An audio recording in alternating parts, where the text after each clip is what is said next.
600k na dog from Thailand, bakit ba ganito siya kamahal? At anong meron sa kanya? Yan ating alamin sa video nato. Bago ang lahat, kung bago pa lang kayo sa ating channel, please po hit sa notification bell para ma-update ko kayo sa mga bago nating video tungkol sa mundo. At huwag kalimutan na mag-subscribe. Salamat. Ito na, proceed na tayo. Ang pangalan ng dog ay Candy, nabili siya sa Thailand sa halagang 600k. Wow, ang 600k sa akin ay pwede ka na makapagpatayo ng bahay.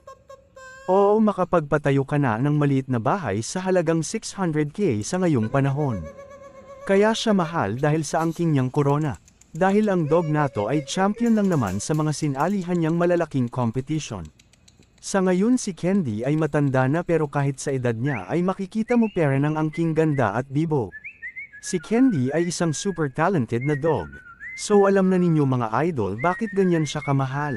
Hanggang dito na lang muna tayo, kita-kits sa susunod na video mga idol.